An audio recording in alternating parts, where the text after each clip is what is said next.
Hello student, स्वागत है आपका हमारी ऑनलाइन क्लासेस में। आज हम हमारी हिंदी वसंत का पाठ 5 पढ़ेंगे, मिठाई वाला। मैं आपको इसका सारांश समझा रही हूँ। आपको इस चैप्टर को अच्छे से रीड करना है और फिर से एक बार मेरे द्वारा बताए गए सारांश के अनुसार समझना है।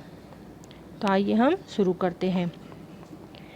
इस कथा में एक फेरी वाले की भावनाओं को बड़े ही मर्मस्पर्शी तरीके से चित्रित किया गया है। वह फेरी वाला पहली बार खिलौने बेचने जाता है और बड़े विचित्र लेकिन मधुर ढंग से गाकर कहता है, बच्चों को बहलाने वाला खिलौने वाला। उसकी आवाज़ सुनकर हलचल मच जाती है।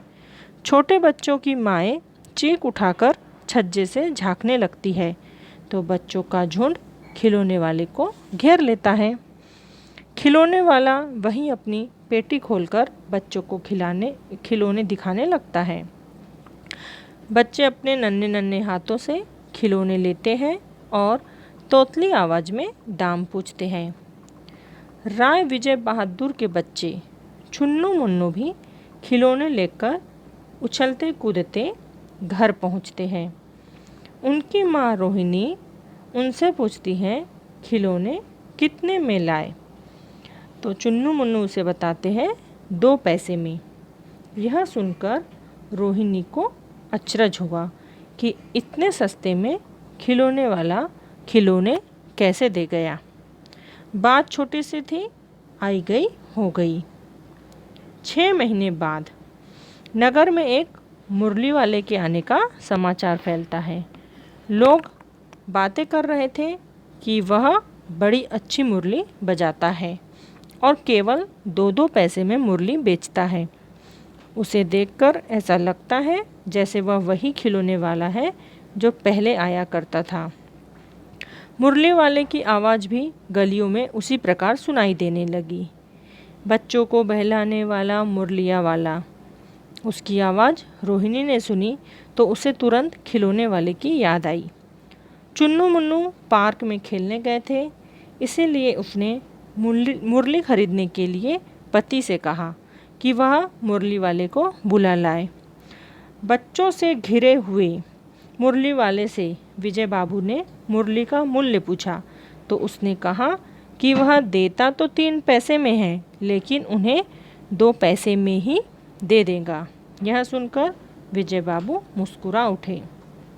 उन्होंने कहा, देते तो सबको इसी दाम में हूँ, लेकिन एहसान मेरे ऊपर लाद रहे हूँ। उनकी बात से अप्रतिभ मुरली वाले ने कहा कि इनका असली मूल्य 2 पैसा ही है, कहीं और यह इस दाम पर नहीं मिलेगी। ग्राहकों की आदत होती है दुकानदार को लुटेरा समझने की। विजय बाबू ने कहा कि उनके पास वक्त नहीं है, वह जल्दी उन्हें 2 मुरलियाँ दे दे।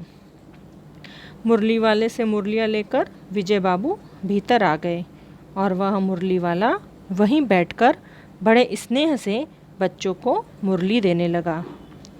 रोहिणी बच्चों के साथ उसके स्नेह भरे वार्तालाप को सुनकर समझ गई कि वह एक भला आदमी है और संभवतः किसी मजबूरी में यह काम करता है। बहुत दिनों तक रोहिणी को मुरली वाले की स्नेह सिक्त बातें याद आती रही, फिर यादें धुंधली पड़ गई।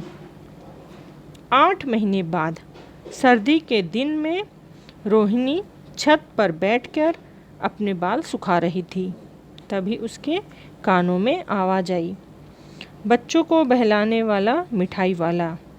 रोहिणी झट से नीचे आई। पति घर में नहीं थे। उसने दादी से मिठाई वाले को बुला लाने को कहा और स्वयं चीख के पीछे खड़ी हो गई।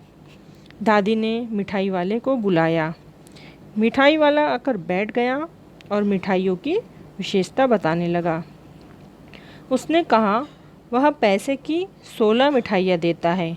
दादी ने उसे 25 देने को कहा तो वह न माना।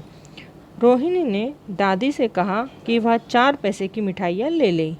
फिर उसने दादी से मिठाई वाले से पूछने को कहा कि क्या वह शहर में पहली बार आया है, इन व्यवसाय से भला उसे क्या मिलता है। मिठाई वालों ने कहा कि नहीं, मैं इससे पहले भी बहुत बार यहाँ आ चुका हूँ। पहले मैं मुरली और खिलौने बेचता था और इस व्यवसाय से मुझे असीम संतोष और सुख मिलता है। अब रोहिणी की उत्सुकता और बढ़ गई। रोहिणी के अत्यधिक आग्रह पर मिठाई वाले ने अतिशय गंभीरता के साथ अपनी कथा सुनाई। वह मिठाई वाला अपने नगर का प्रतिष्ठित आदमी था। धन धान्य की कमी न थी, उसकी एक स्त्री थी, बच्चे थे, परंतु भाग्य की लीला कुछ ऐसी रही कि अब कोई उसके साथ नहीं है। उसका जीवन कठिन हो गया है, इसलिए खिलौने और मिठाई के बहाने वह अपने बच्चों को खोजने निकला है।